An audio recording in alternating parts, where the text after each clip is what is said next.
السلام علیکم ویوز، کیا حال چال ہیں آپ کے؟ ٹھیک ہیں؟ اچھا، آج میں آپ کے لیے ایک نئی اسٹوری لے کے آیا ہوں جو ہے ایک گدھی کی اور بھیڑ کی۔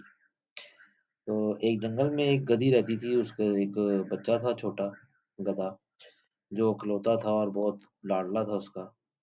تو اس کی ایک بچے کی دوستی ہو گئی تھی ہاتھی کے بچے کے ساتھ۔ تو ایک دن ہاتھی کا بچہ آیا گدھی کے پاس، اس نے کہا کہ میں آپ کے بیٹے کے ساتھ نا گدھے کے ساتھ کھیلنا چاہتا ہوں، تو ہم دور نہیں جائیں گے، اب قریب ہی کھیلیں گے۔ اس نے کہا ٹھیک ہے، کھیل لو۔ وہ دونوں کھیلنے چلے گئے جنگل کے اندر، تو وہاں پر ایک کھانا کھا رہے تھے، ہاتھی بھی کھانا کھا رہا تھا، گدھا بھی کھانا کھا رہا تھا۔ تو ایک دم ایک بھیڑ نے جو ہے نا وہ گدھے کے اوپر حملہ کر دیا۔ تو گدھا اس حملے کو سنبھل نہیں پایا، تو ہاتھی نے اپنی پونچھوں سے اس جو ہے نا بھیڑ کو مارا اور وہ بھاگ گیا بھیڑ۔ اس کے بعد وہ دونوں واپس آ گئے۔ اس نے آ کے گدھے نے اپنی والدہ کو، ماں کو یہ ساری سٹوری سنائی۔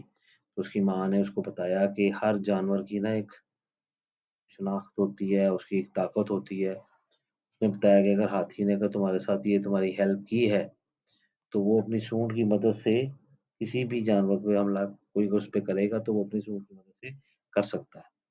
تو ہمارے پاس جو ایسی جو ہم کر سکتے ہیں، ہم گدھا ہیں، تو ہم جو کر سکتے ہیں، ہم کیا کریں گے کہ ہم دونوں پچھلی ٹانگیں جو ہیں وہ فل طاقت کے ساتھ جو ہے نا استعمال کرتے ہیں، تو پھر ہم پہ کوئی بھی جانور حملہ کرے گا تو وہ دور بھاگ جائے گا۔ تو وہ جو گدھا تھا اس نے اس بات کو اپنے ذہن میں رکھ لیا۔ گدھے کے وہ کچھ دن گزرے تو وہ ایک جنگل میں دوبارہ گھاس چر رہا تھا اور کھانا کھا رہا تھا، تو وہ بھیڑ دوبارہ آ گیا۔ اس کو یاد تھا کہ یہ جو ہے گدھا جو ہے یہ اپنی حفاظت پہلے بھی نہیں کر سکا، تو میں اس کو اچھے طریقے سے قابو کر سکتا ہوں، کیونکہ آج ہاتھی بھی اس کے ساتھ نہیں ہے۔ تو اس نے اس کو پکڑنے کی کوشش کی، تو گدھے کو یاد آ گیا اپنی ماں کی جو واقعہ اس نے بتایا تھا، اس کی والدہ نے اسے بتایا تھا۔ گدھے نے جو ہے نا وہ جمپ ماری اور بھاگنا شروع کر دیا۔ بھاگنا شروع کیا تو بھیڑ جو ہے وہ نیچے گر گیا، اس کے اوپر بیٹھا ہوا تھا، اس پہ حملہ کرنے لگا، لیکن جب اس نے جمپ مار کے بھاگا گدھا تو وہ بھاگنا شروع ہو گیا۔ تو بھیڑ بھی جو ہے وہ نیچے گرنے کے بعد دوبارہ اٹھا اور اس نے گدھے کے پیچھے بھاگنا شروع کر دیا۔ بھاگتے بھاگتے بھاگتے ایک دم اس کو یاد آیا کہ میری ماں نے جو مجھے طریقہ بتایا تھا میں اس پہ عمل کروں گا۔ بھاگتے بھاگتے ایک دم گدھا رک گیا اور بھیڑ پیچھے سے بھاگتا بھاگتا آ رہا تھا، اور جب وہ بالکل قریب آیا تو جو گدھا ہے اس نے اپنی ٹانگیں اٹھا کے اس کو زور سے اس کے ماری، اور وہ ہوا میں جا کے زمین پہ گرا جا کے، اور پھر وہ اٹھا نہیں دوبارہ۔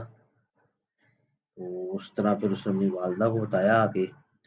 اور یہ چیز اس لیے ہے کہ ہر انسان کے اندر یہ سبق اس میں یہ ہے کہ ہر انسان کے اندر جو ہے ایک کوالٹی ہوتی ہے، اور وہ اگر چاہے تو وہ اس سے کام لے سکتا ہے۔ کبھی بھی کوئی دنیا میں ایسا کام نہیں ہے جو آپ نہیں کر سکتے۔ آپ اپنے آپ کو کمزور کبھی بھی نہ سمجھیں، یہ ضروری ہے کہ آپ کے اندر ہر کوالٹی، ہر انسان کے اندر کوالٹی ہوتی ہے۔